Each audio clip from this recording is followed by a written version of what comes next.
আজ ৩০শে জুন সাঁওতাল বিদ্রোহের ১৭০তম দিবসে আউশগ্রাম ২ ব্লকের ভালকি অঞ্চলের মোলডাঙ্গায় ব্লক তৃণমূল কংগ্রেসের পক্ষ থেকে ব্লকের আদিবাসী জনগোষ্ঠীদের নিয়ে হুল দিবস পালিত হয়।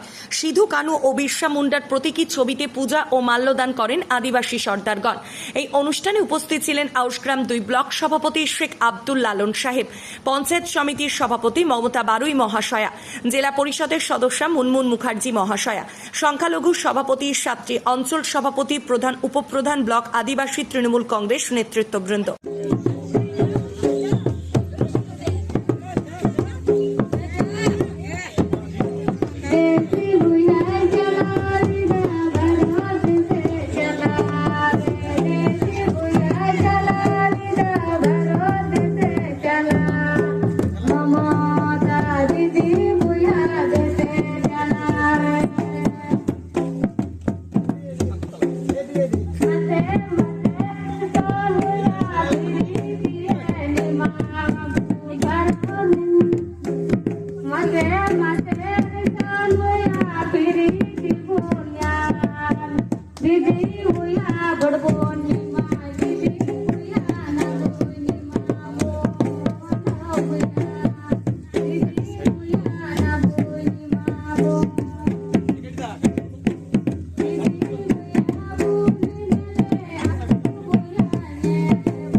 আউশগ্রাম থেকে পরিতোষশীলের রিপোর্ট, সোজা কথা নিউজ, পূর্ব বর্ধমান। আজ ৩০শে জুন সাঁওতাল বিদ্রোহের ১৭০তম দিবসে আউশগ্রাম ২ ব্লকের ভালকি অঞ্চলের মোলডাঙ্গায় ব্লক তৃণমূল কংগ্রেসের পক্ষ থেকে ব্লকের আদিবাসী জনগোষ্ঠীদের নিয়ে হুল দিবস পালিত হয়।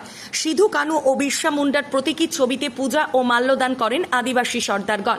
এই অনুষ্ঠানে উপস্থিত ছিলেন আউশগ্রাম ২ ব্লক সভাপতি শেখ আব্দুল লালন সাহেব, পঞ্চায়েত সমিতির সভাপতি মমতা বারুই মহাশয়া, জেলা পরিষদের সদস্যা মুনমুন মুখার্জি মহাশয়া, সংখ্যালঘু সভাপতি সাতটি অঞ্চল সভাপতি, প্রধান উপপ্রধান, ব্লক আদিবাসী তৃণমূল কংগ্রেস নেতৃত্ববৃন্দ। আউশগ্রাম থেকে পরিতোষশীলের রিপোর্ট, সোজা কথা নিউজ, পূর্ব।